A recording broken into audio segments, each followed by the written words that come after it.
이게 내 10년의 대가라고? 법원 앞 강서윤의 손에는 달랑 낡은 등기부 등본 한 장이 들려 있었습니다. 전 남편 민석은 뻔뻔한 얼굴로 조수석 창문을 내리며 비아냥거렸습니다. 야, 그 집 100년 된 고택이야. 거기서 된장처럼 푹 썩어보라고. 위자료로 준 거니까 고맙게 생각해. 그는 낄낄거리며 차를 몰고 사라졌습니다. 남겨진 것은 빚더미나 다름없는 산골의 폐가 한 채. 하지만 그 오만한 전 남편은 꿈에도 몰랐을 겁니다. 자신이 쓰레기라며 던져준 그 폐가 밑에 세상을 뒤집을 엄청난 보물이 숨겨져 있다는 사실을요. 가장 비참한 날 시작된 통쾌한 인생 역전극, 별빛 달빛 사연입니다. 오늘의 사연 지금 시작합니다. 구독해 주시면 채널 운영하는데 도움이 됩니다. 법원 앞의 공기는 유난히 차갑고 건조했습니다. 10년의 결혼 생활이 종이 한 장으로 정리되는 순간치고는 지나치게 담백한 날씨였죠. 강서윤은 손에 쥔 서류 봉투를 구겨질 정도로 꽉 쥐고 있었습니다. 손끝이 하얗게 질려 부들부들 떨리고 있었어요. 그 맞은편 고급 세단의 운전석 창문을 내린 전 남편 박민석이 선글라스를 낀 채 입꼬리를 비틀어 올리며 말했습니다. 너무 섭섭해하지 마. 현금은 없지만 그 집은 진짜야. 100년 된 고택이라니까. 잘만 고치면 돈이 될지 누가 알아? 박민석의 목소리에는 비아냥이 찐득하게 묻어 있었습니다. 강서윤이 그 집의 상태를 모를 거라고 생각하는 눈치였죠. 아니, 알아도 상관없다는 태도였습니다. 박민석이 던져준 위자료는 경상북도 영양군 산골짜기에 처박힌 등기부 등본에만 존재하는 폐가였으니까요. 박민석이 상간녀와 새살림을 차리기 위해 알짜배기 아파트와 주식은 모조리 빼돌린 뒤 세금 문제로 골치 아픈 흉물을 강서윤에게 떠넘긴 겁니다. 강서윤이 떨리는 목소리를 애써 감추며 대꾸했습니다. 고마워서 눈물이 다 나네. 정말. 그래, 거기서 남은 인생 잘 삭혀봐. 된장처럼. 박민석은 낄낄거리며 엑셀을 밟았습니다. 흙먼지를 일으키며 사라지는 차의 뒷모습을 보며 강서윤은 입술을 깨물었죠.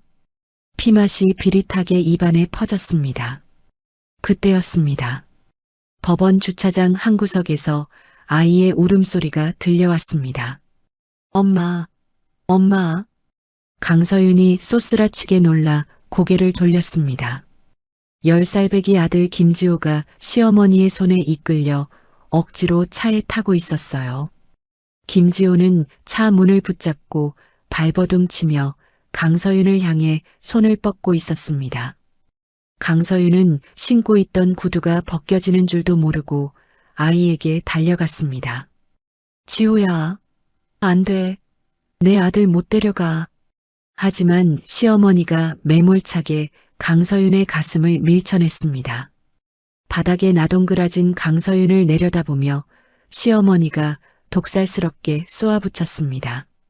어딜 감히 손을 대. 능력도 없는 주제에 애를 굶겨 죽일 셈이니? 내 몸 하나 건사 못해서 산골 오지로 쫓겨나는 주제에. 어머님 제발이요. 지호는 제가 키워요.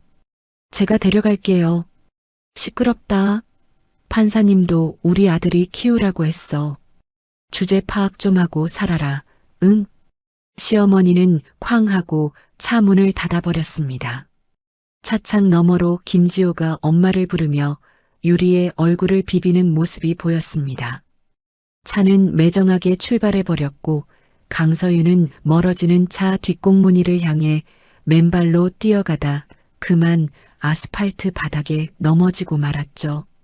무릎이 깨져 피가 흘러내렸지만 아픔조차 느껴지지 않았습니다. 지호야. 으흐흑. 지호야. 바닥을 치며 통곡하는 강서윤의 위로 차가운 바람만 휑하니 불어갔습니다. 강서윤에게 남은 건 낡은 트렁크, 가방 2개와 통장에 남은 몇십만 원, 그리고 내비게이션조차 길을 찾지 못해 몇 번이나 경로를 이탈하게 만드는 산골의 주소지 하나뿐이었습니다. 5시간을 달려 도착한 경상북도 영양군의 첩첩산 중 택시기사가 비포장도로 앞에서 차를 세우며 룸미러로 강서윤을 힐끔거렸습니다. 손님, 진짜 여기 맞아요? 이 위로는 차도 못 올라가요. 그리고 저기 저 집, 동네 사람들이 귀신 나온다고 근처에도 안 가는 흉가인데. 강서윤은 아무 대답 없이 지갑에서 꼬깃꼬깃한 지폐 몇 장을 꺼내 건넸습니다. 택시마저 꽁무니를 빼듯 도망가 버린 산길. 강서윤은 무거운 트렁크를 끌고 자풀이 우거진 언덕을 올랐습니다. 눈앞에 드러난 집은 집이라기보다 거대한 쓰레기 무덤에 가까웠습니다. 사람 키보다 높게 자란 자풀이 마당을 점령했고 기와지붕의 절반은 무너져 내려 하늘이 뻥 뚫려 있었죠. 썩은 나무 기둥에서는 퀴퀴한 곰팡이 냄새가 진동했습니다. 이게 내 10년의 대가라고. 강서윤은 마당 한가운데 멍하니 서서 중얼거렸습니다. 낡은 대문이 바람에 삐그덕거리며 찢어지는 비명을 질렀습니다. 마치 강서윤의 처지를 비웃는 듯했죠. 해가 뉘엿뉘엿 넘어가며 붉은 노을이 폐가의 앙상한 뼈대를 비쳤습니다. 어둠이 내리자 산속은 칠흑처럼 캄캄해졌습니다. 이름 모를 산짐승들의 울음소리가 사방에서 들려왔고 문풍지가 다 뜯겨나간 방문은 바람이 불 때마다 덜덜덜 떨렸습니다. 강서윤은 먼지 구덩이인 툇마루 구석에 웅크리고 앉아 무릎을 감싸 안았습니다. 푸드 스타일리스트로 잡지 표지를 장식하던 과거의 영광은 이제 기억조차 나지 않았습니다. 박민석의 뒷바라지를 하느라 경력은 끊겼고 아이는 뺏겼으며 수중에 쥔 건 이 흉물스러운 폐가뿐. 공포보다 더 무서운 건 사무치는 외로움과 비참함이었습니다. 강서윤은 어둠 속에서 이를 악물었습니다. 안 죽어. 내가 왜 죽어. 보란듯이 살아남아서 내 아들 다시 데려올 거야. 강서윤의 눈에서 도끼 어린 눈물이 주르륵 흘러내렸습니다. 그렇게 폐가에서의 첫날 밤이 힘겹게 지나갔습니다. 이튿날 아침 강서윤은 눈을 뜨자마자 몸을 움직였습니다. 울고 있을 시간조차 아까웠죠. 당장 먹고 자려면 사람이 누울 공간이라도 만들어야 했습니다. 강서윤은 무너진 창고를 뒤져 녹슨 낙과 호미를 찾아냈습니다. 그녀는 머리를 질끈 묶고 마당의 자풀부터 베어내기 시작했습니다. 으악! 가시덤불에 팔이 긁혀 붉은 생채기가 났습니다. 하지만 강서윤은 멈추지 않았습니다. 거친 호흡을 몰아쉬며 낫지를 계속했죠. 육체의 고통만이 복잡한 머릿속을 비워줄 유일한 마취제였습니다. 오후가 되자 마당의 윤곽이 조금씩 드러나기 시작했습니다. 강서윤이 허리를 펴고 땀을 닦으려던 순간이었습니다. 마당 뒤편 덤불 속에 가려져 있던 무언가가 햇빛을 받아 반짝였습니다. 강서윤이 홀린 듯 그쪽으로 다가갔습니다. 넝쿨을 걷어내자 놀라운 풍경이 펼쳐졌습니다. 이게 뭐야? 기이한 풍경이었습니다. 집은 다 무너져 가는데 장독대만큼은 마치 어제 닦은 듯 반들반들한 오석으로 깔려 있었고 그 위에는 성인 남성 허리만 한 거대한 항아리 수십 개가 질서 정연하게 놓여 있었습니다. 강서윤은 조심스럽게 장독대 위로 올라갔습니다. 항아리들은 세월의 때가 묻어 검붉은 빛을 띠고 있었지만 어딘가 범접할 수 없는 기품이 흘렀습니다. 마치 이 폐허 속에서 홀로 살아남은 왕족들처럼 보였죠. 강서윤은 가장 앞쪽에 있는 항아리를 닦아내려 입고 있던 옷소매로 표면을 문질렀습니다. 그때였습니다. 하루 종일 굶은 데다 무리하게 몸을 쓴 탓일까요? 강서윤의 다리가 풀리며 몸이 휘청거렸습니다. 중심을 잡으려던 손이 옆에 있던 항아리를 치고 말았습니다. 와장창. 고요한 산골에 날카로운 파열음이 울려 퍼졌습니다. 100년을 버텨온 항아리가 강서윤의 실수로 산산조각이 나버린 겁니다. 검은 파편들이 사방으로 튀었고 강서윤은 그 자리에 털썩 주저앉았습니다. 아, 안 돼. 되는 일이 하나도 없어, 정말. 강서윤은 바닥을 치며 울부짖었습니다. 안 그래도 서러운데 항아리까지 깨트렸다는 자괴감이 밀려왔죠. 강서윤이 훌쩍거리며 깨진 항아리 조각을 치우려 손을 뻗는 순간이었습니다. 그녀의 손끝이 허공에서 멈칫했습니다. 항아리가 놓여있던 바닥 돌틈. 그곳에서 기이한 바람이 새어나오고 있었기 때문입니다. 바람? 땅 밑에서? 그냥 바람이 아니었습니다. 한여름의 열기를 식혀주는 서늘하고도 어딘가 시큼하면서도 향긋한 꽃내음이 섞인 바람이었습니다. 강서윤은 깨진 항아리 파편을 옆으로 밀어내고 바닥에 얼굴을 가까이 댔습니다. 분명했습니다. 항아리가 올려져 있던 받침돌이 다른 돌들과 달리 미세하게 떠 있었습니다.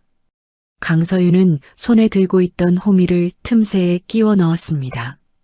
그리고 젖먹던 힘까지 짜내어 지렛대 원리로 돌을 들어 올렸습니다.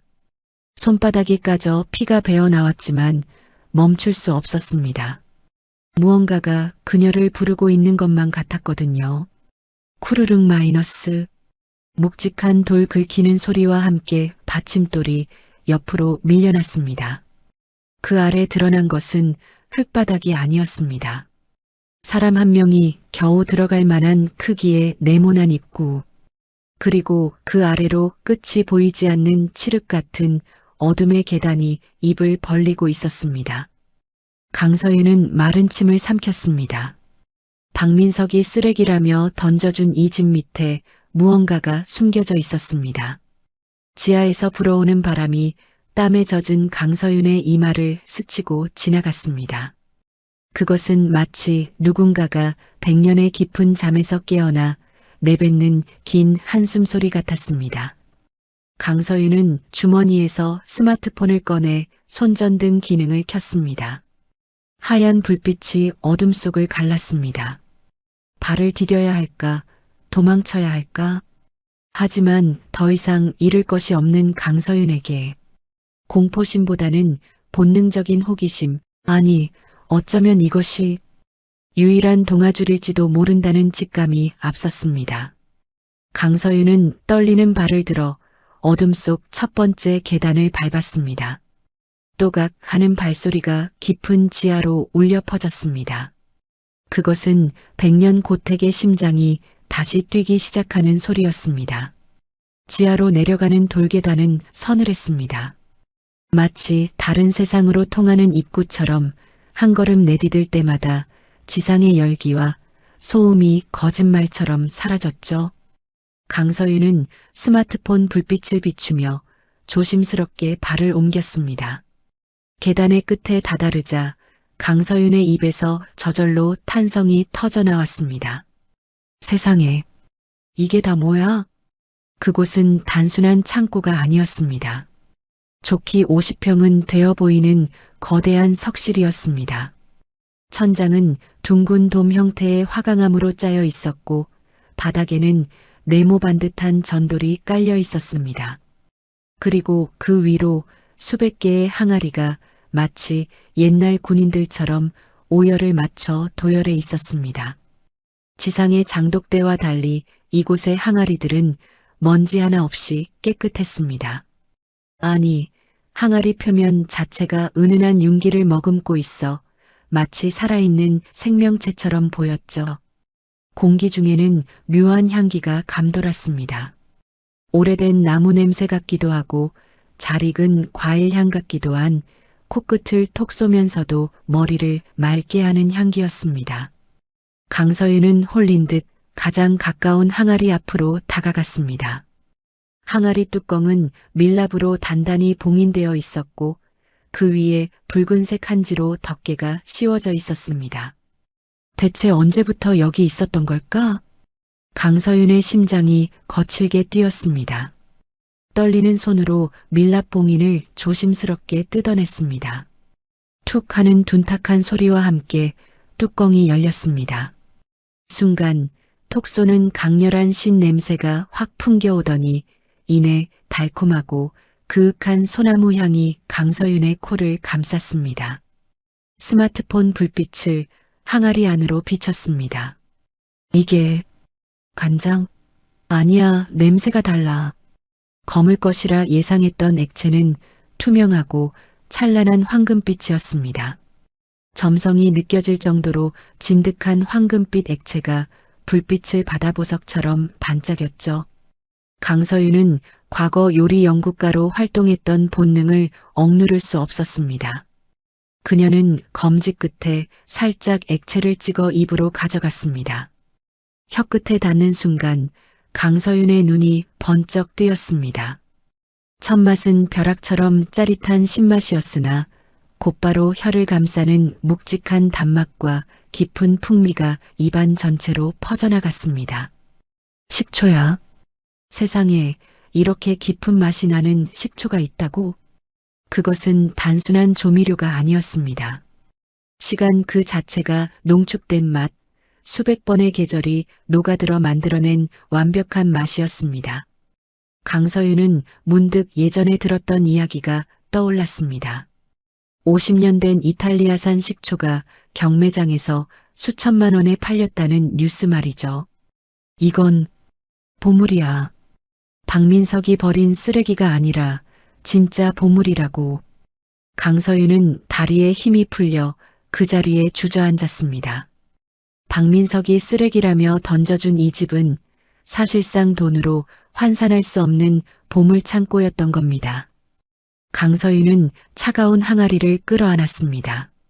서러움과 환희가 뒤섞인 뜨거운 눈물이 뺨을 타고 흘러내렸습니다. 하지만 감격도 잠시 강서윤의 머릿속에 퍼뜩 현실적인 공포가 스쳤습니다.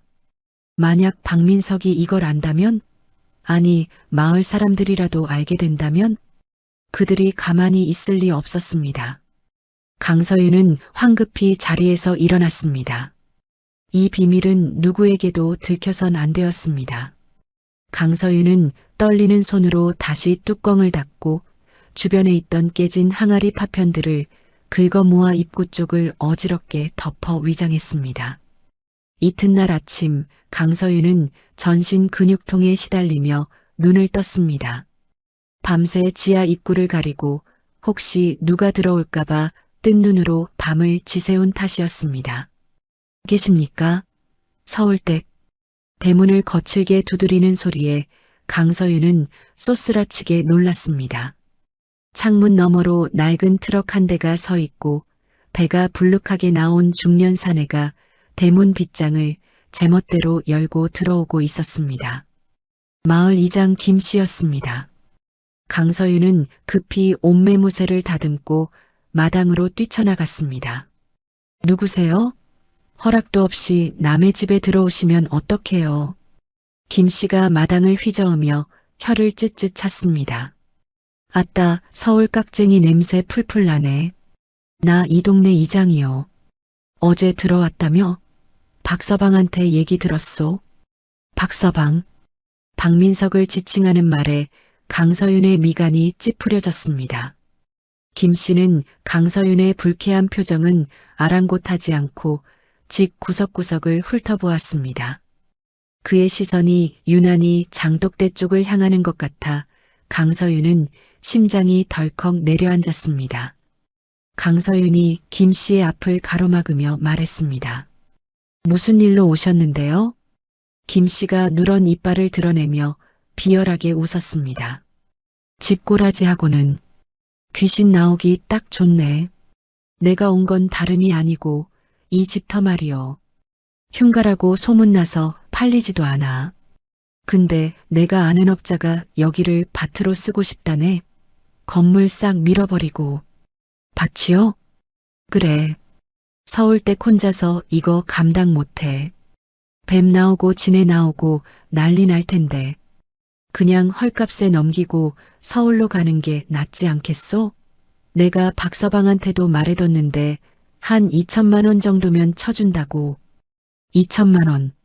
100년 고택과 그 밑에 잠든 황금 식초의 가치를 모독하는 액수였습니다. 아니, 그들은 정말 모르는 걸까요? 아니면 알면서 떠보는 걸까요? 김 씨의 눈빛이 탐욕스럽게 번들거렸습니다. 강서윤은 주먹을 꽉 쥐었습니다. 안 팔아요. 돌아가세요. 거참 말 한마디 한마디 가시가 돋쳤네. 야, 내 남편이 너 여기서 굶어 죽나 안 죽나 감시 잘하라고 했어. 어디서 주제 파악도 못하고. 그때 강서윤의 주머니 속 핸드폰이 울렸습니다. 발신자는 박민석. 타이밍 한번 기가 막혔습니다. 강서윤은 김 씨 앞에서 보란 듯이 전화를 받았습니다. 왜? 수화기 너머로 박민석의 건들거리는 목소리가 들려왔습니다. 서윤아. 이장님 만났니? 그 양반이 동네 유지라 힘이 좀 있어. 거기서 버티려면 그 사람 말 듣는 게 좋을 거야. 당신이 시켰어? 집 팔라고? 아니, 시키긴 뭘 시켜. 네가 걱정돼서 그러지. 그 집 철거비만 해도 몇 천만 원 깨질 텐데 그냥 땅값이라도 쳐줄 때 넘겨. 그 돈이면 서울 와서 단칸방 보증금이라도 할 수 있잖아. 박민석의 목소리는 여전히 거만하고 재수 없었습니다. 그는 강서윤이 비참하게 무너져서 기어오기를 기다리고 있는 게 분명했습니다. 강서윤은 지하에 있는 황금빛 식초를 떠올렸습니다. 박민석 씨, 당신 정말 멍청하구나. 뭐? 너 지금 뭐라고 했어? 이 집, 나한테 준 거 땅을 치고 후회하게 될 거야. 내가 여기서 뭘 하든 신경 꺼. 그리고 이장님한테 전해. 한 번만 더 허락 없이 대문 넘으면 주거침입으로 경찰 부른다고. 강서윤은 대답도 듣지 않고 전화를 끊어버렸습니다. 그리고 멍하니 서 있는 김 씨를 노려보았습니다. 강서윤의 눈에서 서슬 퍼런 도끼가 뿜어져 나왔습니다. 들으셨죠? 나가세요. 안 나가면 지금 바로 경찰 부릅니다. 김 씨는 얼굴이 불그락푸르락해져서 바닥에 침을 퇴뱉었습니다. 에이, 재수 없어. 두고 보자, 서울년. 네가 이 산골에서 며칠이나 버티나 보자고. 김 씨는 씩씩거리며 트럭에 올라탔습니다. 트럭이 요란한 소리를 내며 사라지고 흙먼지 속에 남겨진 강서윤은 다리가 후들거려 그 자리에 주저앉았습니다. 강서윤은 장독대 쪽을 바라보았습니다. 지하의 보물은 지켜냈지만 이제 그녀는 완벽하게 고립되었습니다. 전 남편 박민석과 마을 이장 김 씨, 사방이 적이었습니다. 하지만 강서윤은 더 이상 울지 않았습니다. 그녀는 바닥에 떨어진 깨진 항아리 조각 하나를 집어들었습니다. 날카로운 단면이 햇빛을 받아 번뜩였습니다. 강서윤이 입술을 깨물며 중얼거렸습니다. 안 뺏겨. 죽어도 안 뺏겨. 이건 내 거야. 내 아들 살릴 내 돈이야. 강서윤의 손에 쥔 항아리 조각에서 붉은 피가 배어나왔지만 그녀는 아픔조차 느끼지 못했습니다. 그것은 생존을 위한 처절한 선전포고였습니다. 며칠 뒤 하늘에 구멍이라도 뚫린 듯 억수 같은 장대비가 쏟아졌습니다. 낡은 고택은 비명을 지르듯 삐걱거렸고 천장 곳곳에서 빗물이 새어들어와 강서윤은 밤새 양동이를 나르며 한숨도 자지 못했죠. 우르르 쾅! 새벽녘 집 뒤편에서 벼락 떨어지는 소리가 났습니다. 강서윤이 놀란 가슴을 부여잡고 나가보니 담벼락의 귀퉁이가 빗물에 쓸려 무너져 내려 있었습니다. 강서윤은 흙탕물이 튀어 엉망이 된 마당에 서서 하염없이 내리는 비를 올려다보았습니다. 하늘도 무심하시지 정말 되는 일이 하나도 없었습니다. 비가 조금 잦아들 무렵이었습니다. 강서윤은 마당 한 구석에서 인기척을 느꼈습니다. 누구세요? 검은색 우비를 입은 낯선 남자가 무너진 담벼락 근처에서 기둥을 만져보고 있었습니다. 강서윤은 낫을 챙겨들고 소리쳤습니다. 누구냐고 물었잖아요. 당장 나가요. 남자가 천천히 몸을 돌렸습니다. 훤칠한 키에 날카로운 눈매, 빗물에 젖은 머리카락이 이마에 붙어있는 젊은 남자였습니다. 그는 강서윤의 위협에도 아랑곳하지 않고 오히려 강서윤의 등 뒤에 있는 장독대를 유심히 바라보았습니다. 바람 구멍, 아직 살아있었군요. 남자의 낮은 목소리가 빗소리를 뚫고 강서윤의 귀에 박혔습니다. 강서윤의 등골이 서늘해졌습니다. 장독대 및 지하 통풍구를 알고 있는 사람이 또 있다니요. 당신 누구야? 이장님이 보냈어? 류희현입니다. 건축가죠. 이 집 우남고택을 10년 넘게 찾아다녔습니다. 류희현. 강서윤은 낫을 쥔 손에 힘을 주며 그를 경계했습니다. 류희현이 흙탕물이 묻은 장갑을 벗으며 강서윤에게 다가왔습니다. 개발업자들이 오늘 이 집을 밀어버리려 한다는 소식을 듣고 왔습니다. 시간이 없어요. 네, 밀어버린다니요? 이 집은 단순한 폐가가 아닙니다. 일제강점기 독립군 자금을 대던 거상이 위장을 위해 지은 비밀 금고입니다. 그리고 그 자금을 마련했던 수단이 바로 류희현은 손가락으로 장독대를 가리켰습니다. 저 밑에 잠들어 있는 식초겠죠. 강서윤은 헛숨을 들이켰습니다. 비밀을 알고 있는 사람이 있었습니다. 그것도 아주 정확하게요. 강서윤이 떨리는 목소리로 물었습니다. 그게 뭔지 알아요? 류희현이 진지한 표정으로 고개를 끄덕였습니다. 황금초, 100년 전 왕실에 진상되던 전설의 식초입니다. 제조법이 끊겨서 다들 사라진 줄로만 알았는데 이곳 지하에 원액이 보존되어 있었군요. 류희현은 강서윤의 눈을 똑바로 바라보며 덧붙였습니다. 강서윤 씨, 저 밑에 있는 게 얼마짜리인 줄 아십니까? 지금 시세로 따지면 작은 병 하나당 최소 3천만 원, 창고 전체는 수백억 원을 호가하는 보물입니다. 수백억이요? 강서윤의 머리가 핑 돌았습니다. 박민석이 위자료랍시고 던져준 이 쓰레기장이 사실은 강남 빌딩 몇 채 값어치를 하는 보물창고였다니요. 다리가 풀려 휘청거리는 강서윤을 류희현이 잡아주려는 찰나였습니다. 부웅 마이너스. 거대한 엔진 소리가 산을 울렸습니다. 강서윤과 류희현이 동시에 고개를 돌렸습니다. 무너진 담벼락 너머로 노란색 괴물이 모습을 드러냈습니다. 포크레인이었습니다. 밀어. 싹 다 밀어버려. 운전석 옆에서 확성기를 든 마을 이장 김 씨가 고래고래 소리를 지르고 있었습니다. 김 씨는 류희현과 강서윤이 서 있는 것을 보고도 멈추라는 신호 대신 손을 휘저으며 진입을 독촉했습니다. 비 때문에 담 무너진 거 봐라. 붕괴 위험이 있어서 긴급 철거해야 돼. 서울댁 다치기 싫으면 비켜. 뻔한 수작이었습니다. 간밤의 폭우를 핑계로 집을 밀어버리고 강서윤을 쫓아내려는 속셈이었습니다. 거대한 포크레인 삽이 무너진 담장을 짓뭉개며 마당 안으로 들이닥쳤습니다. 안 돼. 강서윤이 비명을 지르며 뛰쳐나갔습니다. 저 기계가 장독대를 건드리는 순간 지하에 있는 수백억의 유산은 물론이고 아들을 살릴 마지막 희망까지 흙더미에 파묻힐 게 뻔했습니다. 멈춰요. 멈추라고요. 강서윤은 맨몸으로 포크레인 앞을 가로막았습니다. 하지만 포크레인 기사는 김 씨의 눈치를 보며 멈추지 않고 계속 전진했습니다.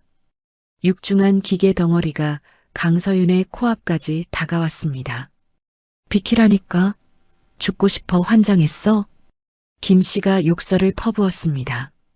강서윤은 두 눈을 질끈 감았습니다. 공포에 질려 다리가 후들거렸지만 한 발자국도 물러설 수 없었습니다. 죽이세요. 밀고 싶으면 나부터 죽이고 가라고요. 강서윤의 처절한 외침이 포크레인 소음에 묻힐 뻔한 순간이었습니다. 누군가가 강서윤의 앞을 가로막고 섰습니다. 류희현이었습니다.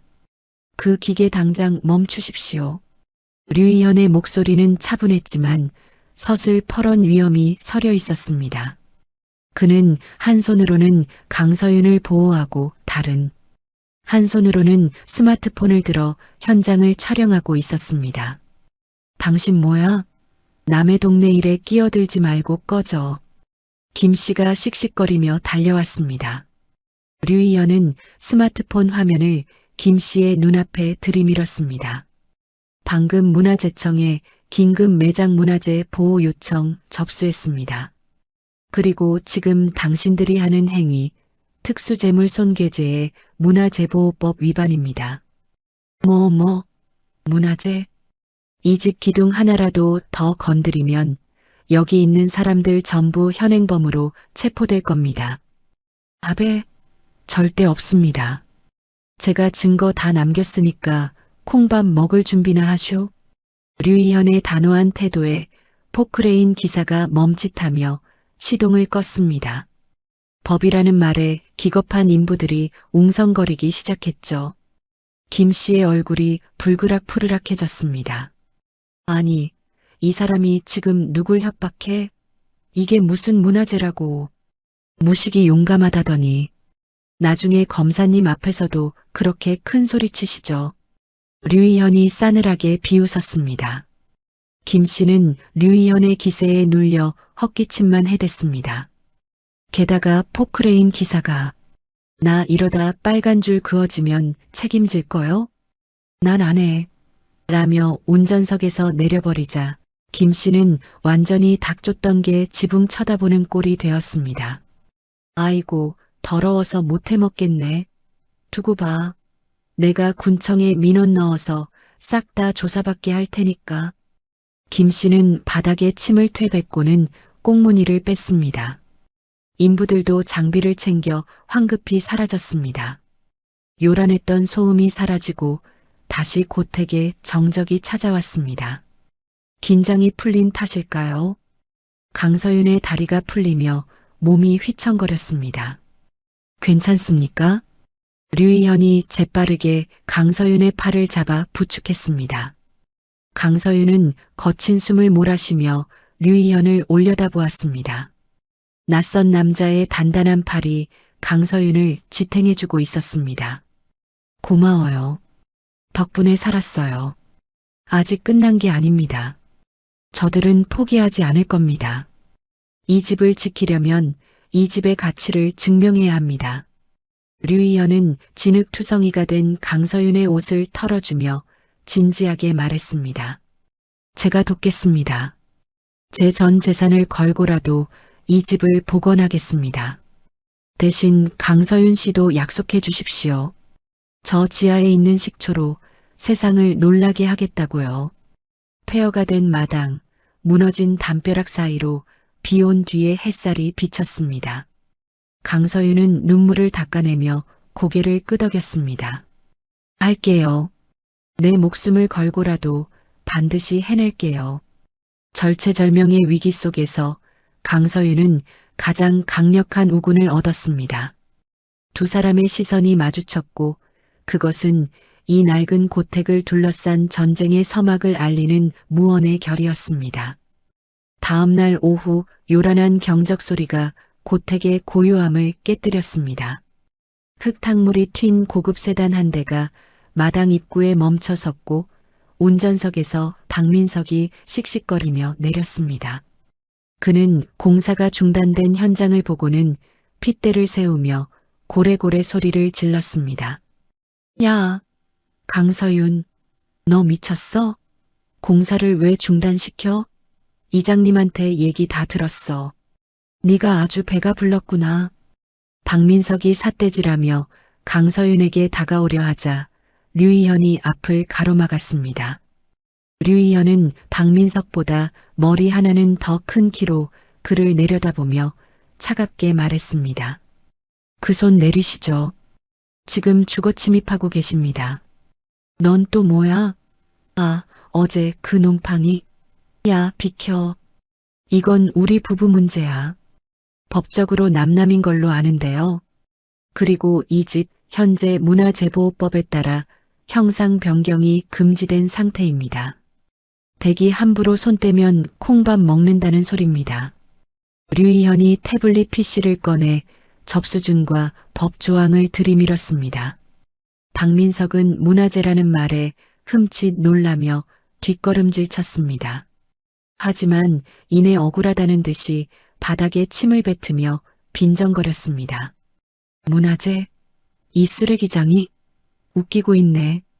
야, 강서윤. 너 쟤랑 무슨 사이야? 벌써 남자 끌어들였냐? 말 조심해. 당신 같은 쓰레기인 줄 알아? 강서윤이 싸늘하게 쏘아붙였습니다. 박민석은 콧방귀를 뀌며 차 문을 열었습니다. 그래, 어디 잘해봐라. 대신 명심해. 이 집구석 값이 10원이라도 오르는 날엔 내가 소송 걸어서 다시 뺏어올 거니까. 재산 분할 다시 하면 그만이야. 알았어? 박민석은 저주 섞인 말을 남기고 엑셀을 밟았습니다. 흙먼지를 뒤집어 쓰고 사라지는 차를 보며 강서윤은 입술을 깨물었습니다.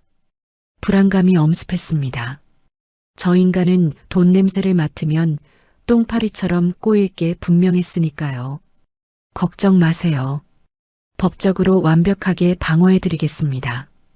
류희현이 강서윤을 안심시키며 말을 이었습니다. 단 저들의 입을 확실히 다물게 하려면 방법은 하나뿐입니다. 이 집이 스스로 돈을 벌어야 해요. 그것도 아주 많이요. 돈을 벌다니요? 전 빈털털이에요. 식당을 하려고 해도 자금이.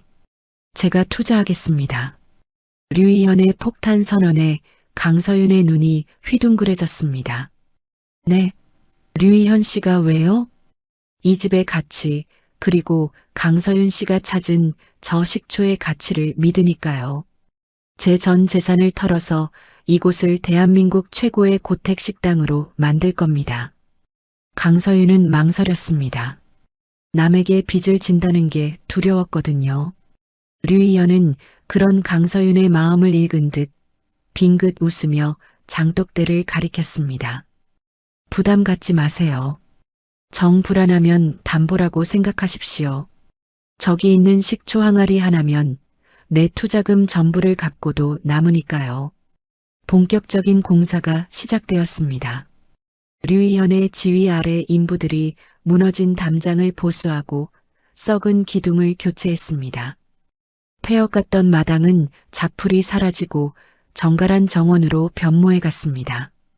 그동안 강서윤은 무너진 부엌 한편에 임시 조리대를 만들었습니다.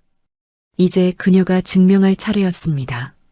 10년 동안 잊고 지냈던 푸드 스타일리스트로서의 감각을 깨워야 했습니다. 강서윤은 텃밭에서 갓 딴 오이와 부추, 그리고 뒷산에서 캔 달래를 씻어 올렸습니다. 변변한 조미료도 값비싼 도구도 없었습니다. 오직 칼 한 자루와 지하에서 가져온 작은 병에 담긴 황금 식초뿐이었죠. 강서윤은 머리를 질끈 묶었습니다. 칼을 쥐는 순간 그녀의 눈빛이 변했습니다. 타다다닥 마이너스. 경쾌한 칼질 소리가 고택의 부엌을 채웠습니다. 오이는 종이장처럼 얇고 투명하게 썰려 꽃잎처럼 접시에 놓였고 달래는 먹기 좋은 크기로 다듬어졌습니다. 이제 핵심이었습니다. 강서윤은 간장 종지에 황금 식초를 아주 조금 따랐습니다. 또르르 마이너스. 점성이 있는 황금빛 액체가 떨어지는 소리가 마치 보석 구르는 소리처럼 맑았습니다. 강서윤은 맹물에 식초를 희석하여 오이 냉국의 육수를 만들었습니다. 설탕도 화학 조미료도 필요 없었습니다. 식초 자체가 가진 깊은 풍미와 미묘한 간, 그리고 은은한 단맛이 모든 재료를 아울렀습니다. 이연 씨, 이리 와서 맛 좀 보세요. 강서윤이 내민 것은 투박한 그릇에 담긴 오이냉국과 간단한 달래 무침이었습니다. 하지만 그 비주얼은 고급 한정식 집의 전체 요리처럼 우아하고 기품이 넘쳤습니다. 류이현은 의구심 반, 기대 반으로 숟가락을 들었습니다. 국물을 한 모금 떠서 입에 넣는 순간 류이현의 눈이 크게 떠졌습니다. 무뚝뚝하던 류이현의 표정이 처음으로 무너졌습니다. 단순한 신맛이 아니었습니다. 입안을 개운하게 씻어주는 청량함 뒤에 소나무 숲의 향기와 오래된 세월이 만들어낸 감칠맛이 폭발했습니다. 뙤약볕 아래서 쌓인 피로가 단숨에 씻겨 내려가는 듯한 맛이었습니다. 놀랍군요. 이건 요리가 아니라 약입니다. 류이현이 감탄하며 숟가락을 놓지 못했습니다. 평범한 오이가 이렇게 고급스러운 맛을 낼 수 있다니. 이 식초 정말 물건이네요. 제 예상이 틀리지 않았습니다. 정말 괜찮나요? 괜찮은 정도가 아니라 이건 혁명입니다. 강남 사모님들이 이걸 맛보면 돈다발을 싸들고 올 겁니다. 류이현의 극찬에 강서윤의 가슴이 벅차올랐습니다. 류이현의 말은 과장이 아니었습니다. 공사 현장을 오가던 류이현의 지인들을 통해 아름아름 식초의 맛이 소문나기 시작했습니다. 어느 날 오후 흙먼지 날리는 공사장에 외제차 한 대가 미끄러지듯 들어왔습니다. 머리부터 발끝까지 명품으로 치장한 중년 여인이 차에서 내렸습니다. 재벌가 사모님이란 소문이 도는 여인이었죠. 여기가 그 식초 나오는 집 맞아요? 여인은 다짜고짜 강서윤에게 다가와 작은 수표 한 장을 내밀었습니다. 이거 5천만 원짜리 수표예요. 그 황금 식초 딱 한 병만 팔아요. 우리 회장님이 입맛이 없어서 죽을 맛이라는데 그게 그렇게 좋다면서요? 5천만 원. 강서윤이 평생 만져보지 못한 거금이었습니다. 지금 당장 이 돈이면 빚을 조금이라도 줄일 수 있었습니다. 강서윤의 손이 미세하게 떨렸습니다. 하지만 그녀는 류이현이 했던 말을 떠올렸습니다. 단순히 식초를 파는 게 아니라 가치를 팔아야 합니다. 그래야 이 집을 영원히 지킬 수 있습니다. 강서윤은 정중하게 고개를 저으며 수표를 밀어냈습니다. 죄송합니다, 사모님. 저희는 식초를 따로 판매하지 않습니다. 아니, 돈이 적어서 그래요? 그럼 2배로 줄게요. 1억. 어때요?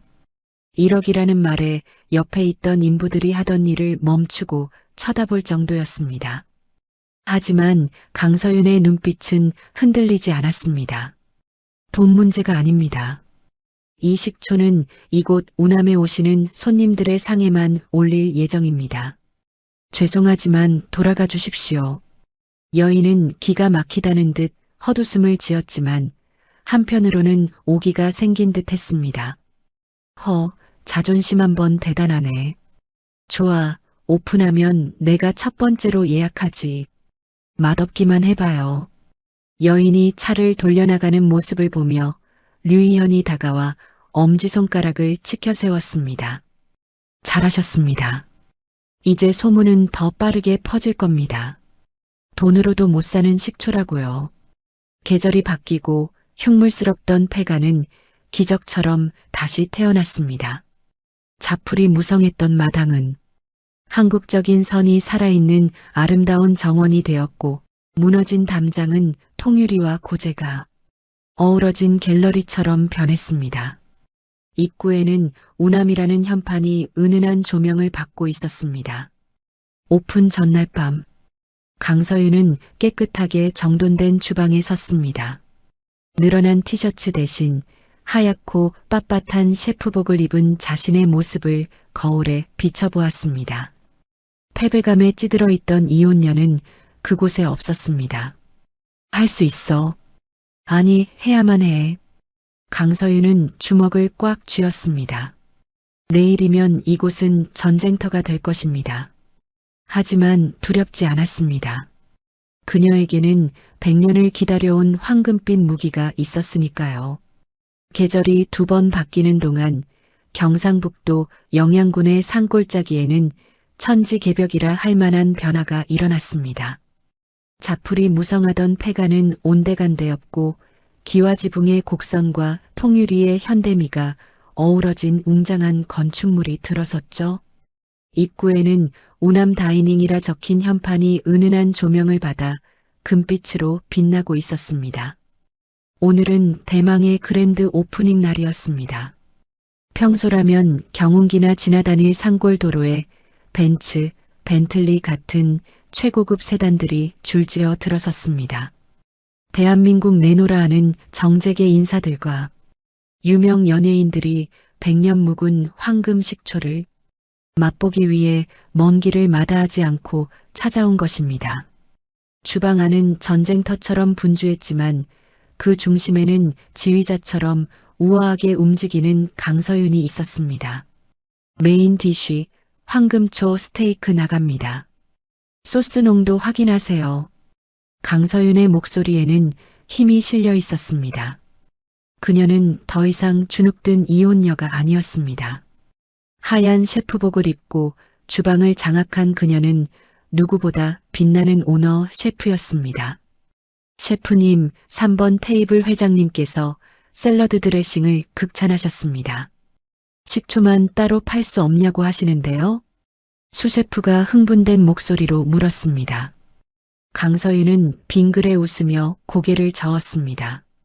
정중하게 거절하세요. 이곳에 오셔야만 맛볼 수 있다고 전해드려요. 홀 안의 분위기는 그야말로 축제였습니다. 서빙된 접시가 테이블에 놓일 때마다 손님들의 탄성이 터져 나왔습니다. 세상에, 이 향기 좀 봐. 식초가 어떻게 이런 향을 내지? 고기가 입안에서 녹아내려. 100년 된 시간장과 식초라더니 이건 정말 돈 주고도 못 사 먹는 맛이야. 어느 유명한 음식 평론가는 눈을 감고 음미하며 감격에 겨운 표정을 지었습니다. 강서윤이 테이블을 돌며 인사를 건네자 쏟아지는 플래시 세례와 박수갈채가 홀을 가득 채웠습니다. 류희현이 샴페인 잔 2개를 들고 강서윤에게 다가왔습니다. 해냈군요, 강서윤 씨. 아니요, 우리가 해낸 거죠. 이현 씨 덕분이에요. 류희현이 건넨 잔을 받아든 강서윤의 손끝이 가늘게 떨렸습니다. 꿈만 같았습니다. 벼랑 끝에서 만난 이 남자가 아니었다면 저 지하의 보물은 영원히 빛을 보지 못했을 테니까요. 두 사람은 서로를 바라보며 승리의 미소를 교환했습니다. 그때였습니다. 파티의 열기가 무르익을 무렵 입구 쪽에서 왁자지껄한 고성방가가 들려왔습니다. 비키라고. 내가 여기 주인 남편이야. 내 집 내가 들어간다는데 누가 막아. 술 냄새를 풀풀 풍기며 난동을 피우는 남자는 다름 아닌 박민석이었습니다. 헝클어진 양복에 붉게 충혈된 눈. 그는 보안 요원들의 재질을 뿌리치고 막무가내로 행패를 부리고 있었습니다. 박민석은 뉴스에서 우남 다이닝의 대성공 소식을 듣고 배가 아파 뒤집어질 지경이 되어 달려온 것입니다. 자신이 버린 쓰레기가 황금알을 낳는 거위가 되었다는 사실을 그는 도저히 인정할 수 없었죠. 이거 나. 야, 강서윤, 어디 숨었어? 나와. 보안 요원들이 쩔쩔매는 사이 박민석이 홀 안으로 비틀거리며 들어왔습니다. 우아하게 식사를 즐기던 손님들이 눈살을 찌푸리며 수군거렸습니다. 무슨 소란이죠? 차가운 목소리가 박민석의 뒤통수를 때렸습니다. 강서윤이었습니다. 그녀는 계단 위에 서서 벌레를 보듯 박민석을 내려다보고 있었습니다. 박민석은 순간 말을 잃었습니다. 자신이 알던 늘 낡은 티셔츠 차림에 주눅 들어있던 아내의 모습이 아니었으니까요. 서윤아. 박민석이 비틀거리며 계단 쪽으로 다가갔습니다. 성공했네. 내가 뭘 했어. 그 집 대박 날 거라고 했잖아. 다 내 안목 덕분인 거 알지? 여보, 오랜만에 봤는데 인사도 안 해? 박민석이 뻔뻔하게 웃으며 손을 뻗으려 하자 류희연이 재빠르게 앞을 가로막았습니다. 초대 명단에 없는 분입니다. 돌아가시죠. 넌 뭐야? 그때 그 기둥서방? 야, 너는 빠져. 이건 부부 문제야. 박민석이 류희연을 밀치려 했지만 류희연은 꿈쩍도 하지 않았습니다. 박민석은 씩씩거리며 강서윤을 향해 고래고래 소리를 질렀습니다. 야, 강서윤, 너 이럴 수 있어? 이 집 내가 준 거잖아. 우리 아직 재산 분할 안 끝났어. 그 말에 장내가 술렁거렸습니다. 재산 분할이라니 기자들의 눈이 번뜩였습니다. 하지만 강서윤은 피식 헛웃음을 터뜨리며 천천히 계단을 내려왔습니다. 또각또각 구두 소리가 정적 속에 울려 퍼졌습니다. 강서윤은 박민석의 코앞까지 다가와 섰습니다. 박민석 씨, 착각하지 마. 뭐, 착각? 이 집 당신이 위자료 명목으로 나한테 증여한 거야. 세금 폭탄 피하려고 당신 명에 싹 지워서 넘겼잖아. 법무사 사무실에서 네가 직접 도장 찍었어. 추후 일체의 권리를 주장하지 않겠다고. 그건 박민석이 말문이 막혀 뻐끔거렸습니다. 강서윤의 말이 사실이었으니까요. 하지만 박민석은 여기서 물러설 수 없었습니다. 눈앞에 보이는 저 화려한 성공이 너무나 탐났기 때문입니다. 야, 그때는 내가 이 밑에 식초가 있는지 몰랐잖아. 이건 사기야. 숨겨진 자산을 고지하지 않았으니까. 소송 걸면 내가 이겨. 내 집은 내놔. 적어도 집은 내놔. 적어도 거야. 박민석이 억지를 부리며 강서윤의 어깨를 잡으려 했습니다. 그 더러운 손 치워. 강서윤이 박민석의 손을 매몰차게 쳐냈습니다. 짝! 하는 소리가 날 정도로 강한 거부였습니다. 법대로 해. 얼마든지 상대해 줄 테니까. 대신 나도 가만히 있지는 않을 거야. 강서윤은 옆에 있던 류희연에게 눈짓을 했습니다. 류희연이 품에서 두툼한 서류 봉투 하나를 꺼내 박민석에게 건넸습니다. 이게 뭐야? 열어봐.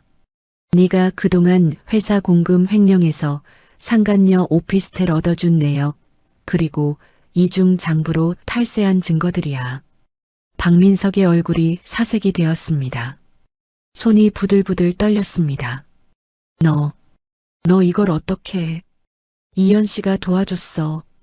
건축만 하는 게 아니라 뒷조사도 꽤 잘하시더라고.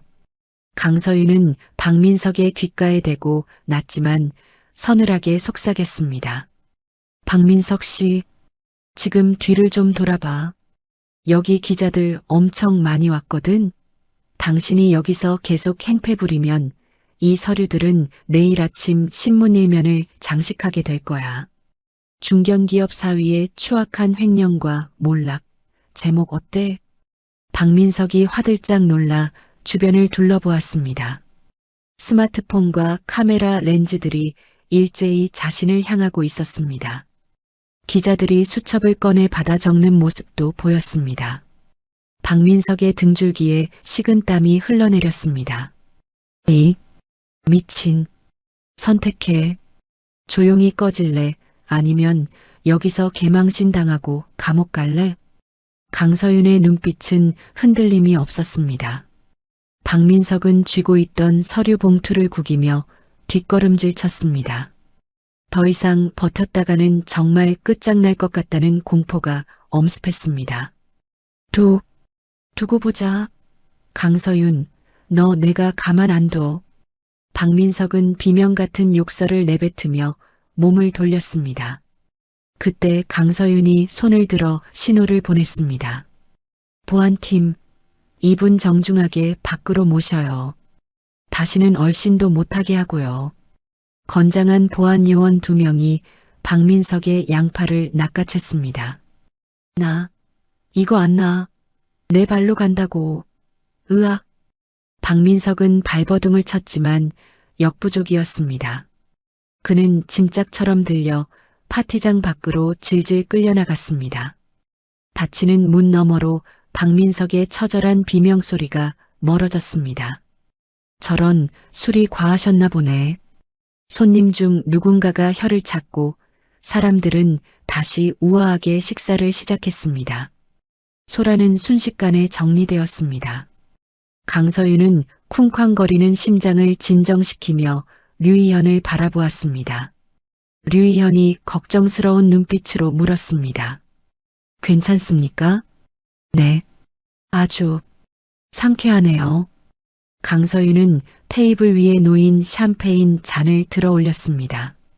차가운 액체가 목을 타고 넘어가자 속이 뻥 뚫리는 듯한 청량감이 느껴졌습니다. 그것은 100년 묵은 식초보다 더 짜릿한 완벽한 복수의 맛이었습니다. 하지만 강서윤은 몰랐습니다. 궁지에 몰린 쥐는 고양이를 무는 법. 박민석이 남기고 간 두고 보자는 말이 단순한 허세가 아니라는 것을 말이죠. 창밖으로 어둠이 깊게 깔리고 있었습니다. 가장 화려한 성공의 밤, 하지만 그 그림자 속에서 또 다른 불행이 싹트고 있었습니다. 우남 다이닝은 그야말로 파죽지세였습니다.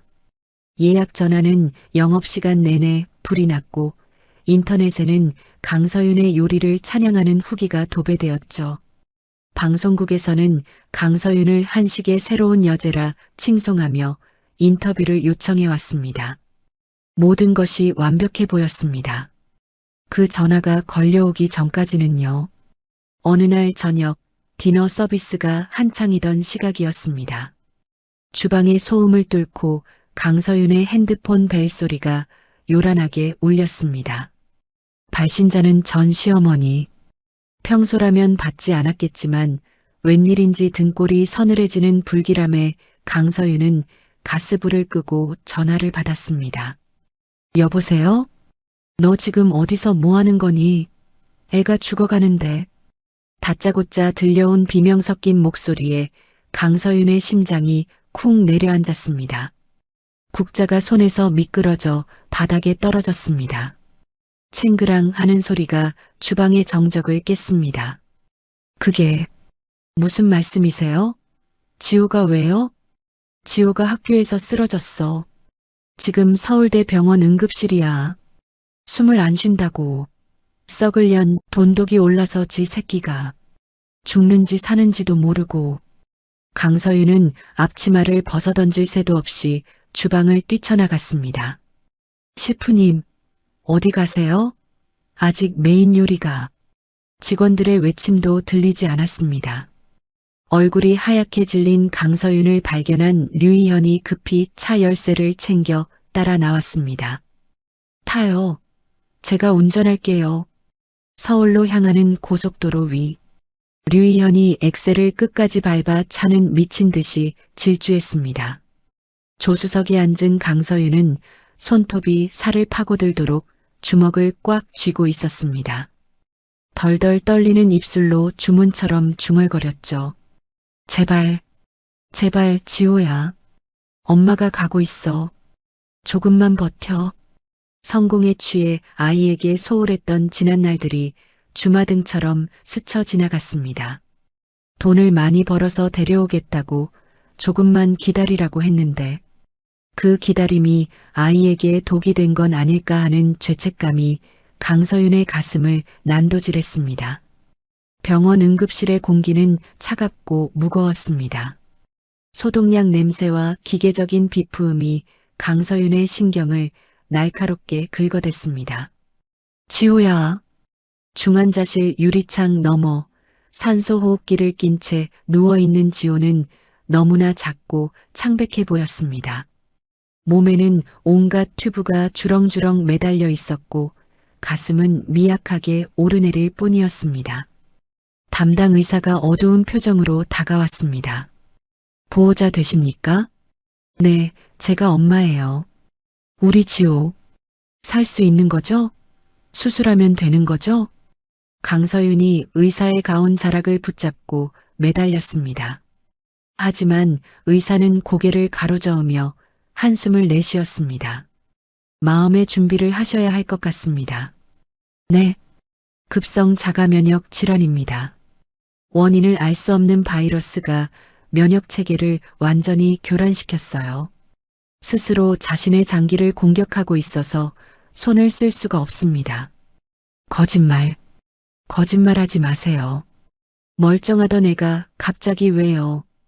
현재로선 고용량 스테로이드 투여 외엔 방법이 없습니다. 하지만 아이 몸이 이미 한계라 약물을 버틸지. 오늘 밤이 고비입니다.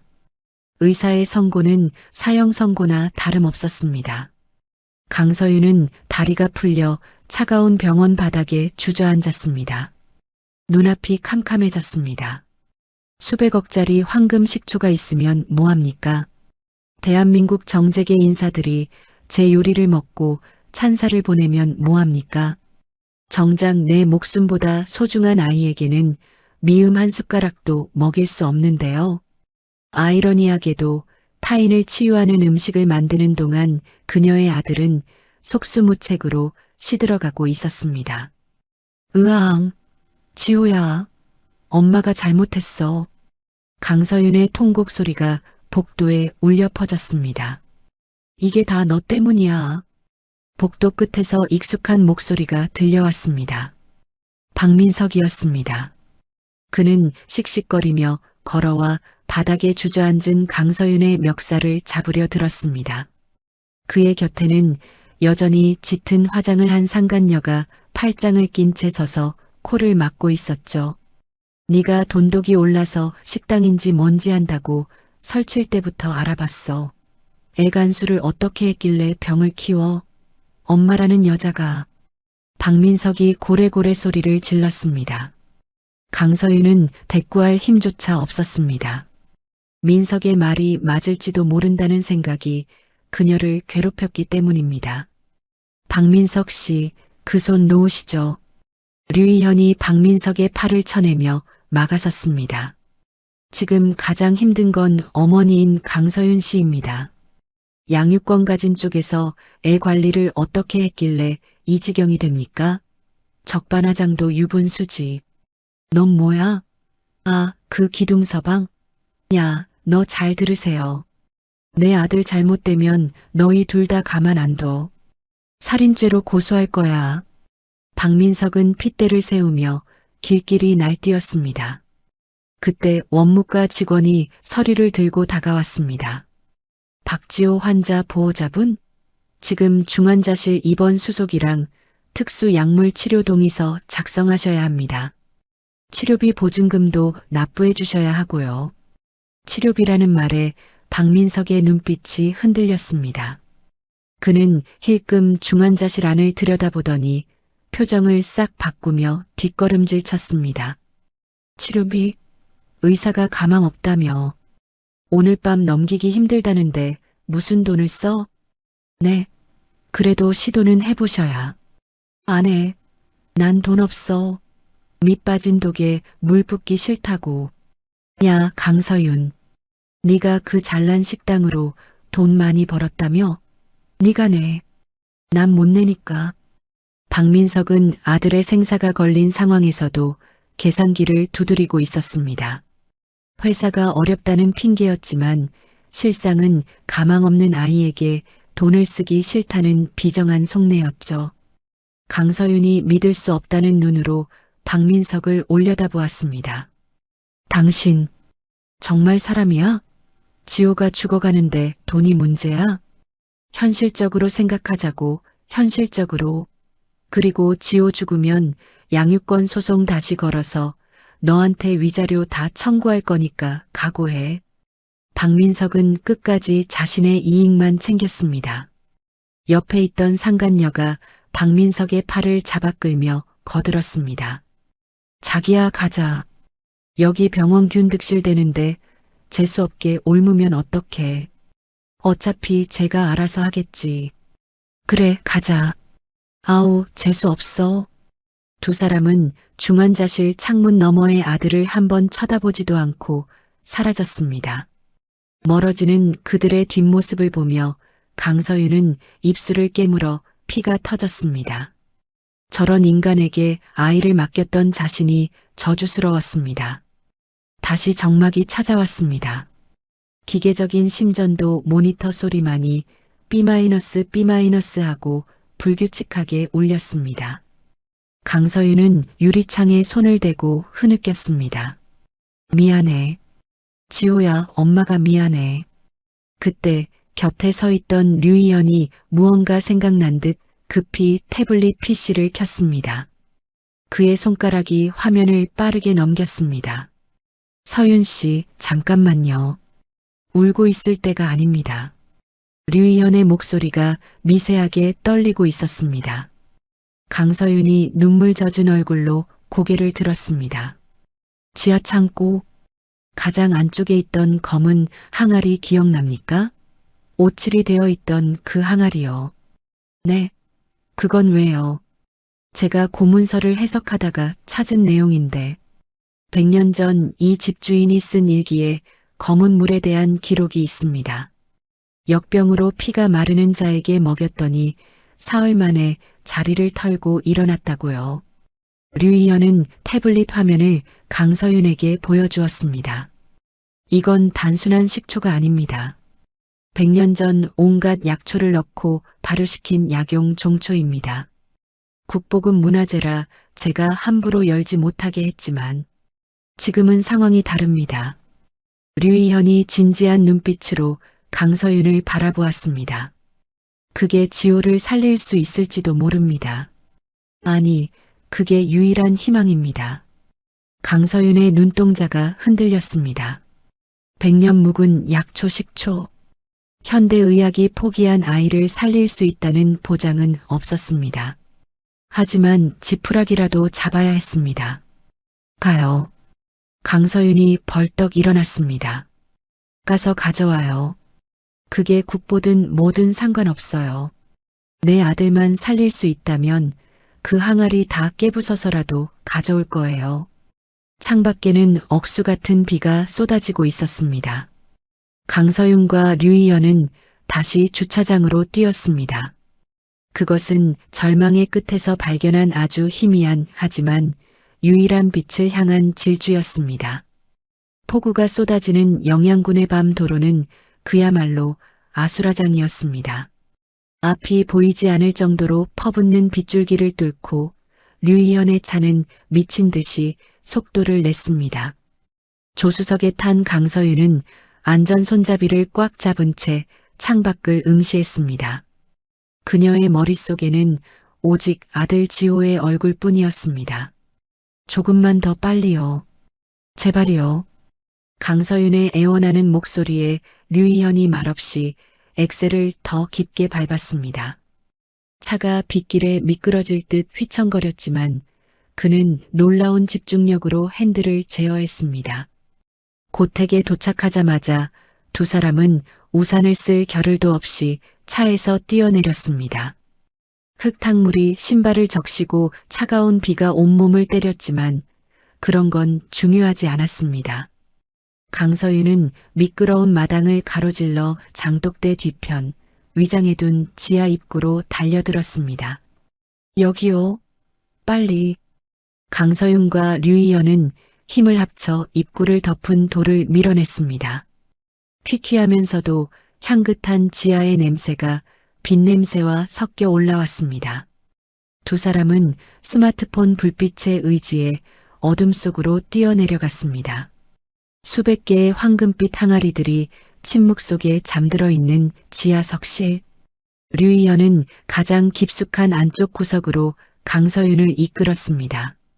그곳에는 다른 항아리들과 달리 표면이 거칠고 투박한 검은색 오칠로 마감된 항아리 하나가 홀로 놓여 있었습니다.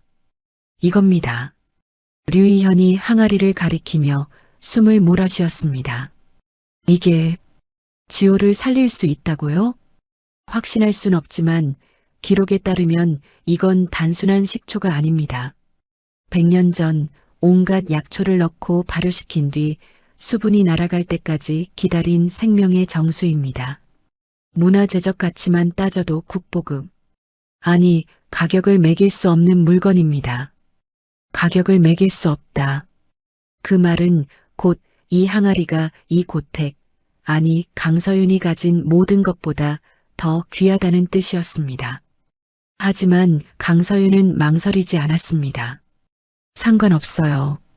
강서윤은 바닥에 굴러다니는 큼직한 돌멩이 하나를 집어들었습니다. 국보가 아니라 나라를 팔아서라도 열 거예요. 내 아들을 살릴 수 있다면 그 어떤 것도 아깝지 않아요. 강서윤은 돌을 높이 치켜들었습니다. 그리고 100년 동안 누구의 손길도 닿지 않았던 검은 항아리의 봉인을 향해 힘껏 내리쳤습니다. 쾅! 콰직! 둔탁한 파열음과 함께 단단히 굳어있던 밀랍 봉인이 깨져나갔습니다. 뚜껑이 열리자 지하 석실 전체를 진동시키는 강렬한 향기가 뿜어져 나왔습니다. 그것은 시큼한 냄새가 아니었습니다. 깊은 숲속에 젖은 흙냄새, 오래된 한약 냄새, 그리고 머리가 맑아지는 박하향이 뒤섞인 신비로운 향기였죠. 강서윤이 떨리는 손으로 스마트폰 불빛을 비췄습니다. 이게 흑초? 항아리 안에는 찰랑거리는 액체가 없었습니다. 대신 100년의 세월 동안 수분이 모두 날아가고 엑기스만 남은 끈적하고 칠흑같이 검은 젤리 형태의 물질이 바닥에 깔려 있었습니다. 흑초였습니다. 강서윤은 미리 준비해온 작은 유리병에 티스푼으로 검은 젤리를 긁어 담았습니다. 손이 덜덜 떨려 흘릴 뻔했지만 류이현이 옆에서 병을 잡아주었습니다. 서두르시죠. 시간이 없습니다. 네. 지호야, 엄마가 갈게. 조금만 기다려. 강서윤은 유리병을 가슴에 품고 다시 빗속으로 뛰쳐나갔습니다. 다시 서울로 돌아오는 길은 지옥과도 같았습니다. 새벽녘 병원에 도착했을 때 강서윤의 모습은 처참했습니다. 비에 젖은 머리카락은 얼굴에 달라붙어 있었고 옷은 진흙투성이었죠. 그녀는 미친 사람처럼 응급실 복도를 달려 중환자실 앞으로 갔습니다. 보호자분, 지금 면회 시간 아닙니다. 간호사들이 앞을 막아섰지만 강서윤은 그들을 몸으로 밀치고 안으로 들어갔습니다. 비키세요. 내 아들이에요. 중환자실 안은 기계적인 경고음으로 가득 차 있었습니다. 지호의 침대 곁에는 의사들이 모여 심각한 표정으로 모니터를 보고 있었죠. 혈압이 계속 떨어집니다. 심박수 불안정해요. 지호야. 강서윤이 침대 곁으로 달려들었습니다. 지호의 얼굴은 핏기 하나 없이 회색빛으로 변해 있었고 입술은 파랗게 질려 있었습니다. 의사가 놀라서 강서윤을 제지하려 했습니다. 어머니, 나가세요. 지금 위급 상황입니다. 선생님, 이거 먹여야 해요. 이게 약이에요. 강서윤이 품에서 유리병을 꺼내 들었습니다. 의사는 기가 막히다는 표정을 지었습니다. 지금 무슨 소리 하시는 겁니까? 아이가 의식이 없어서 삼키지도 못해요. 기도로 넘어가면 바로 사망입니다. 삼키는 거 아니에요. 입에 바를 거예요. 제발요, 어차피 방법 없다면서요. 이대로 죽게 놔둘 순 없잖아요. 강서윤의 처절한 외침에 의사가 주춤했습니다. 류이현이 의사의 앞을 가로막으며 시간을 벌어주었습니다. 딱 한 번만 기회를 주십시오. 그 사이 강서윤은 떨리는 손으로 티스푼에 검은 흑초를 아주 조금 떴습니다. 칠흑 같은 젤리가 불빛을 받아 영롱하게 반짝였습니다. 지호야, 제발 강서윤은 지호의 산소 마스크를 잠시 벗겼습니다. 그리고 아이의 말라비틀어진 입술을 벌리고 잇몸과 입천장에 흑초를 조심스럽게 발랐습니다. 강렬한 산미와 에너지가 점막을 통해 혈관으로 바로 흡수되기를 기도하면서요. 아무런 반응이 없었습니다. 1분, 2분, 연것 같은 침묵이 흘렀습니다. 오직 B-B-B- 하는 불규칙한 기계음만이 강서윤의 심장을 옥죄어 왔습니다. 꺼보세요. 소용없다고 했잖습니까? 이제 그만. 의사가 고개를 저으며 다가오던 순간이었습니다. 움찔. 지호의 손가락이 미세하게 움직였습니다. 그리고 감겨있던 눈꺼풀이 파르르 떨리기 시작했습니다. 강렬한 흑초의 기운이 아이의 신경을 자극한 것일까요? 꼴깍. 지호의 목을대가 움직이며 입안에 녹아든 흑초를 삼키는 소리가 들렸습니다. 아주 작은 소리였지만 강서윤에게는 천둥 소리보다 크게 들렸습니다. 의사가 눈을 동그랗게 뜨고 모니터를 가리켰습니다. 이게 무슨... 혈압이 올라오고 있습니다. 맥박도 잡히고 있어요. 곤두박질 치던 수치들이 기적처럼 정상 범위를 향해 올라가고 있었습니다. 40도를 오르내리던 고열도 거짓말처럼 떨어지기 시작했죠. 의사들과 간호사들이 웅성거렸습니다. 바이러스 수치가 급격히 떨어지고 있습니다. 면역 반응이 정상화되고 있어요. 세상에, 이런 일은 의학적으로 불가능한데. 그때였습니다. 지호가 천천히 눈을 떴습니다. 초점이 흐릿했지만 분명 엄마를 보고 있었습니다. 지호야. 엄마 보여? 엄마 여기 있어. 강서윤이 아이의 손을 잡고 울먹였습니다. 지호가 가뭄에 갈라진 논바닥 같은 목소리로 힘겹게 입을 뗐습니다. 엄마. 쉬어. 응? 뭐라고? 입이 너무 쉬어. 그 엉뚱한 한마디에 강서윤과 류이현 그리고 의료진들까지 동시에 헛웃음을 터뜨리고 말았습니다. 죽음의 문턱에서 돌아온 아이가 처음 뱉은 말이 시다는 투정이라니요. 그래. 엄마가 미안해. 우리 아들 살았네. 살았어.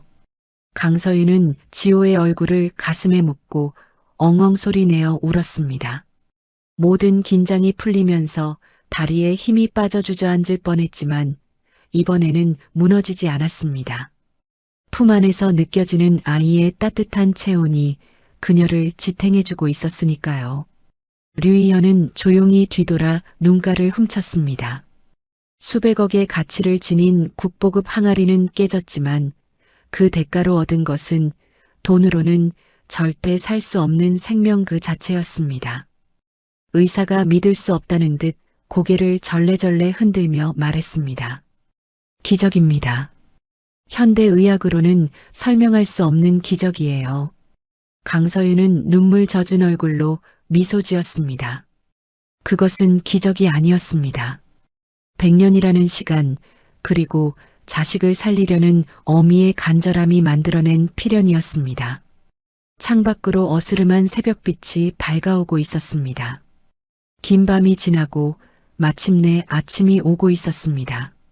지호가 기적적으로 태어나던 날 세상은 또 한 번 시끄러웠습니다.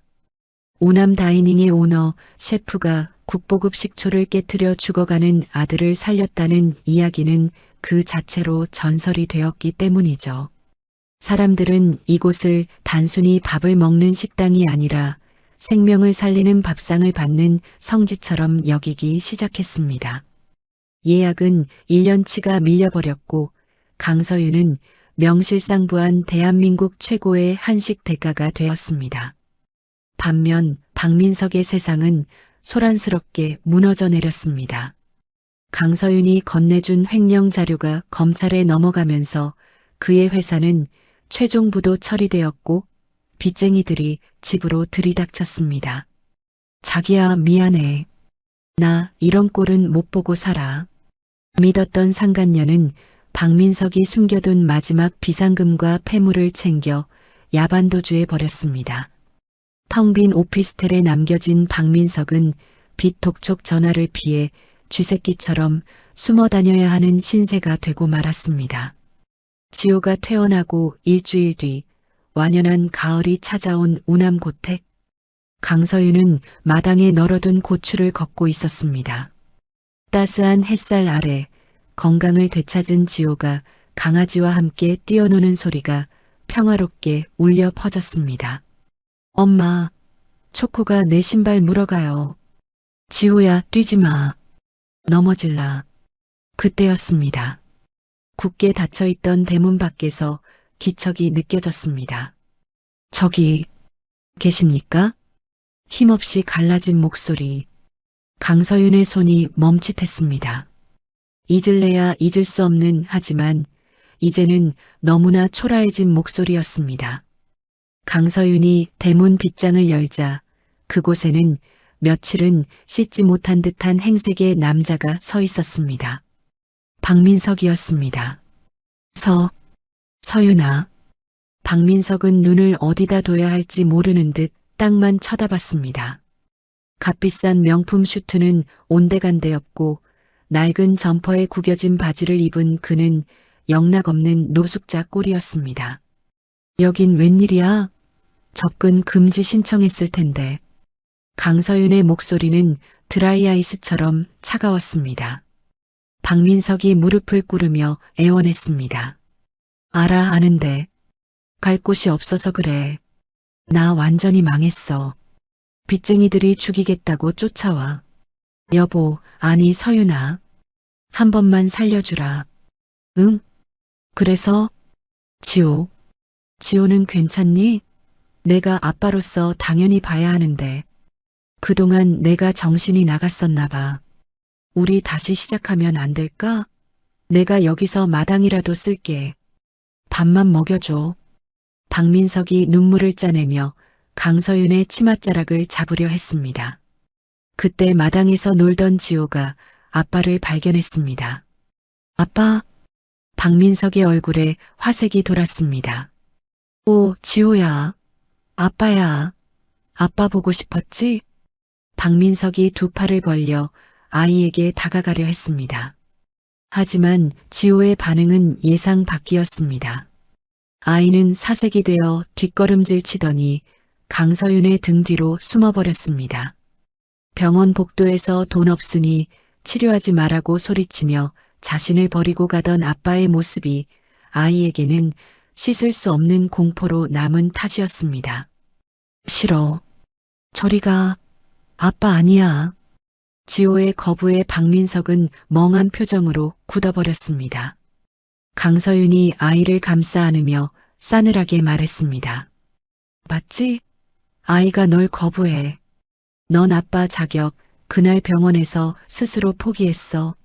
하지만 그래도 핏줄인데. 핏줄? 네가 핏줄 타령할 자격이 있어? 돈 때문에 자식 목숨도 버리려고 했던 주제에. 강서윤은 품에서 미리 준비해둔 서류 봉투 하나를 꺼내 박민석의 가슴팍에 던졌습니다. 이게 뭐야? 친권 포기 각서. 그리고 네가 횡령한 돈 해외 계좌로 빼돌린 정황 증거야.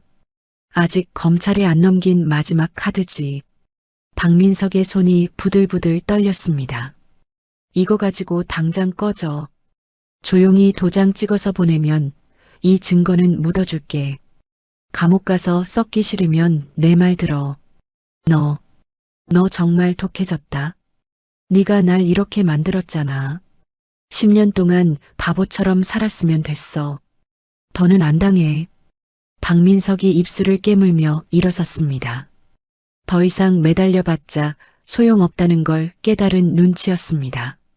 그가 마지막 발악처럼 대문을 잡고 버티려 하자 집안에서 류희연이 걸어 나왔습니다. 훤칠한 키와 단단한 체구에서 뿜어져 나오는 위압감에 박민석은 주춤 뒤로 물러났습니다. 박민석 씨, 아직도 안 가셨습니까?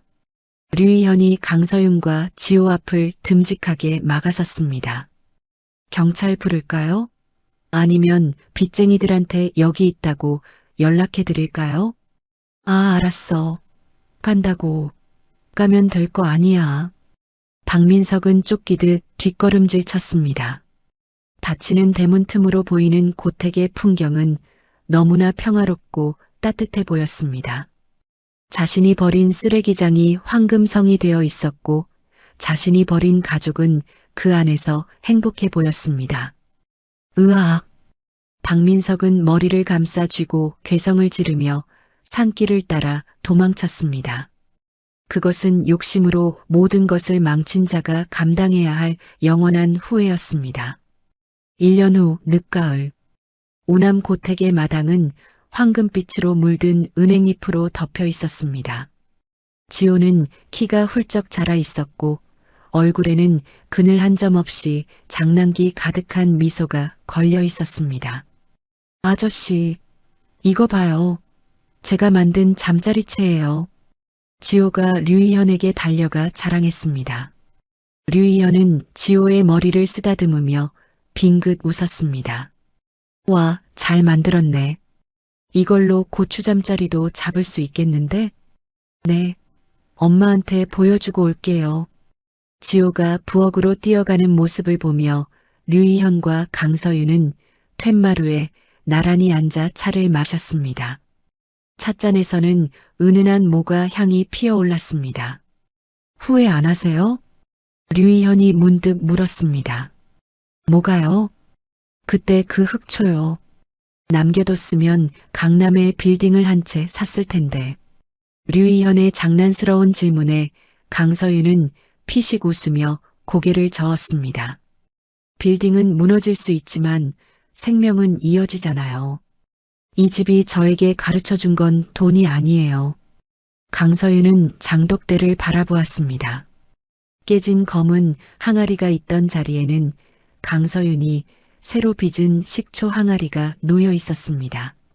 기다림과 정성, 그리고 사람을 살리는 마음이죠. 저는 이제 다시 시작이에요. 100년 뒤에 누군가를 위해 오늘을 담는 거죠. 바람이 불어왔습니다.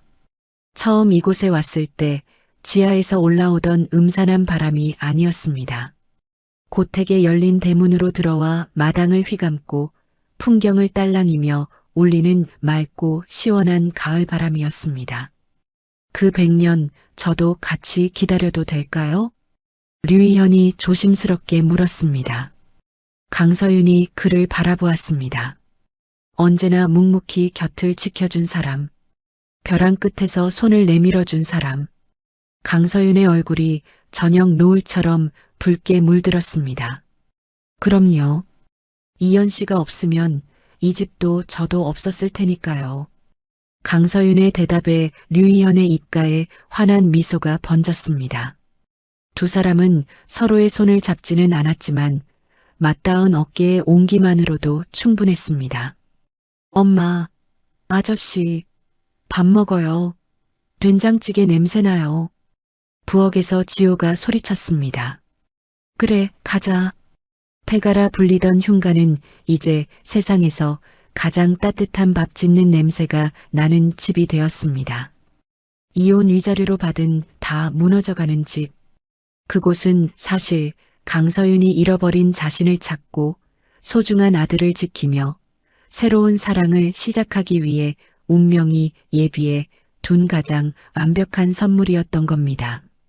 강서윤은 마루에서 일어나며 마음속으로 은조렸습니다. 고마워.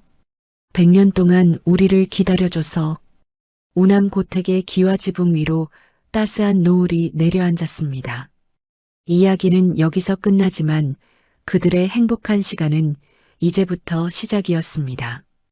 폐가라 불리던 곳에서 가장 소중한 보물을 찾아낸 강서윤 씨의 이야기, 가슴이 따뜻해지는 결말이었습니다.